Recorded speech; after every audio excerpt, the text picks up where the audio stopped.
JJ, what do you think Green Bay will do with the things that they saw put on tape? Well, the last 2 weeks, what we've seen is mobile quarterbacks, and we've seen the Niners struggle with the mobile quarterbacks, getting outside the pocket, whether they're making plays with their legs or they're making plays with their arm. That is what Aaron Rodgers is going to do. Whenever we play teams that have big-time pass rushers, we got a clock. And coach don't hit that clock until Aaron starts scrambling, and then that's when the play really starts, and you start doing scramble drills. And we go into the game telling ourselves that we want 30 to 35 scramble plays in this game. And what that does is that's going to keep the pass rush honest. That's going to make them sit back a little bit because they don't want Aaron Rodgers to get out of the pocket, and then he'll be able to stand in the pocket and deliver. But if you let these guys just get off on the snap of the ball and come after and hunt, it's going to be a long day for Aaron Rodgers. So get outside the pocket, extend those plays. I know they're practicing this week. Extend those plays. Make these plays 7, 8, 9 seconds. Aaron will deliver the ball or make a play with his legs, and I think the Packers got the advantage. So y'all got to be in shape. We always in shape. All we do is run and practice. I was going to say, you must be running. Don't get him started, MJD. LaFleur, by the way, and Robert Saleh, apparently best friends. LaFleur said today that he texted Saleh a question about his defense the other day as a joke. Stuff now. He hasn't heard from him since. Of course, Saleh might just be busy tracking all of his team's injuries. Guys, look at all of these players that did not practice today for San Francisco. George Kittle, Matt Breida, Emmanuel Sanders, Deebo Samuel, Joe Staley, Dee Ford, Robbie Gould. That is 5 offensive starters that Jimmy Garoppolo might have to take the field without. That said, they were missing all of those guys for bits of last week's game, too, and they still scored 36 points. Does Green Bay have the guys to slow them down? I think they do defensively. When you play the San Francisco 49ers, you have to stop the run, and that's what we saw the Arizona Cardinals do. They stopped the run. Now, the one thing the Cardinals didn't do was cover the tight end. That's something else that they need to work on. But if you stop the run and you force Jimmy Garoppolo to throw in the tight windows and try to beat you, he struggles a little bit, and we saw that with Seattle. When they played the Seattle Seahawks, they got late in the game. There's a pick that was dropped. They could have probably sealed it earlier than it was, right? And Jimmy, he gets a little flustered.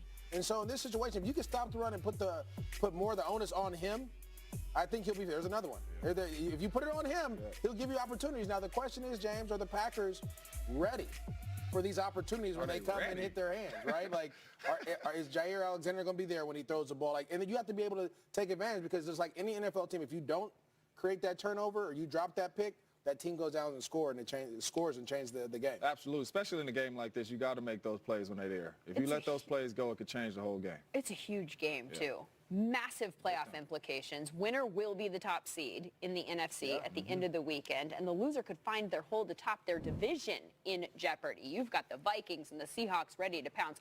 So this entire thing is essentially up for grabs, and we're curious who you think will end up taking it on the NFC side. Which team here do you think is the best in the NFC? These are just the current division leaders. MJD, before you get all excited here, feel free to write in another option. These are the division leaders right now. You can vote on Twitter at NFL Total Access, and we'll bring you the results a little bit later on. All right, you got the NFC there. How about the AFC playoff picture, Lindsay? It's crazy as well. Pats, Ravens, Chiefs, Colts are the division leaders. But how about this? All 6 seeds are in play this weekend. There is a scenario where any of these 6 spots could have a different team in it in that spot by the end of Monday night. That includes the Raiders, who could potentially jump up. Raiders play the Jets, the team Brian Baldinger breaks down on this edition of Playbook. When the Oakland Raiders travel to visit the New York Jets this weekend, they're going to see the #1 rush defense in the NFL. Fewest rushing yards allowed and the lowest rush average. And let me show you a couple things that the Jets have been doing to achieve that. Now, let's take a look here in the spotlight. Steve McClendon, James Burgess right here, and Henry Anderson. All right, now, on this play, it's going to be an inside zone to Adrian Peterson last week against the Redskins. And when you watch this and how they defeat these blocks right now, watch what they do.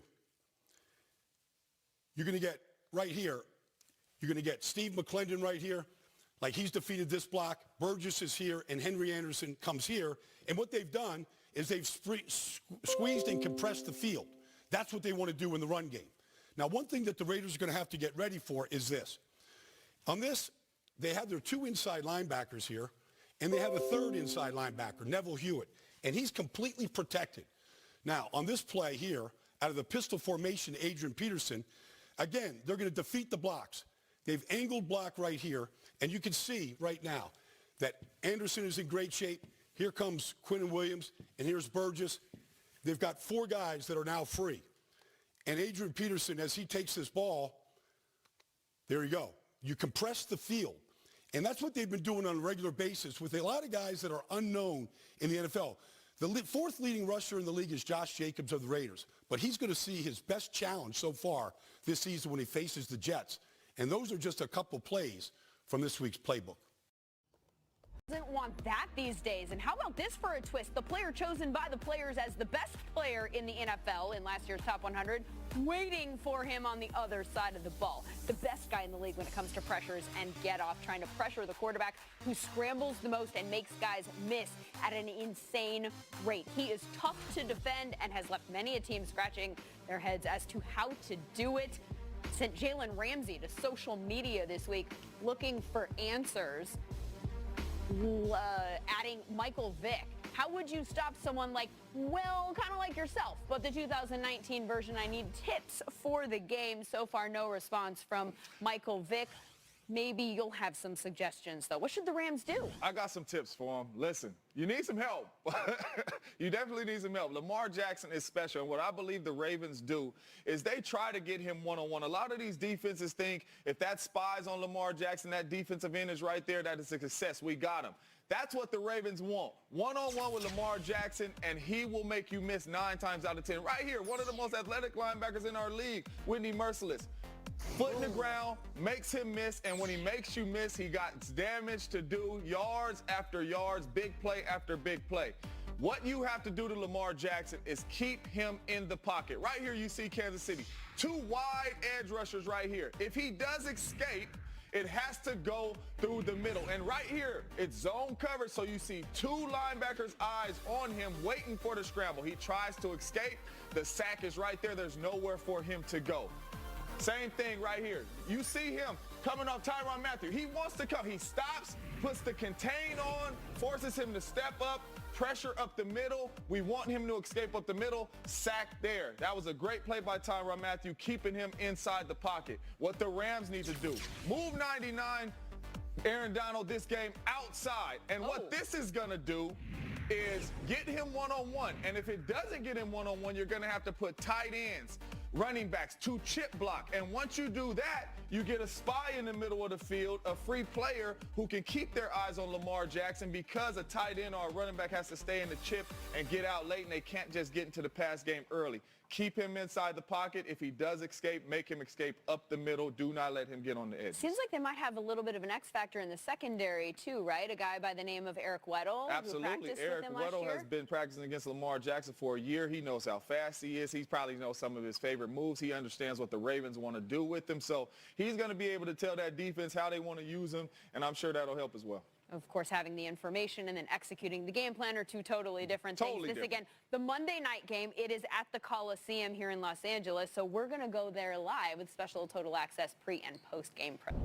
I know it's a short week when the Colts take on the Houston Texans. They have to go to last Sunday's game and see what the Ravens did with their pressure package and see if there's maybe something they can take from that to apply to the game, because the Ravens had a total beatdown of the Houston Texan offense. Here's what I'm talking about. They've got this amoeba defense where they've got 2 guys moving around. This is Judon, number 99, a linebacker. Watch the offensive line sort it out. They actually drop out. These are interior guys. So what do the Ravens do? They bring Humphrey and Clark on the outside. Houston actually picks this up pretty good. It still ends up being just a 5-man rush, but they got to it in a unique way. And let me show you the effect with that later on in the game.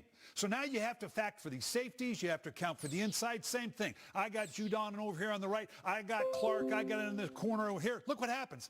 They let the 2 interior linemen, Ward and Judon, go totally, because obviously the guard and tackle are looking at linebackers, they're looking at outside safeties. They don't know where the pressure's coming. Well, what does the Indianapolis Colts do? They cover off on the same way, put 3 on the inside, bring 1, drop 2. So that means the offensive line is focused on the inside. That brings a free runner on the outside and gets a shot on Deshaun Watson. The Colts are known for a 4-man rush, but they have actually blitzed twice as much this year compared to last year. I think we're going to see more of those 5- and 6-man pressures if they're going to go on the road to beat the Texans on Thursday night. That's another page out of this week's playbook. Coach, thank you much. And immediately following the game, check out NFL Total Access for special post-game coverage and a look ahead to the big games on Sunday. We will also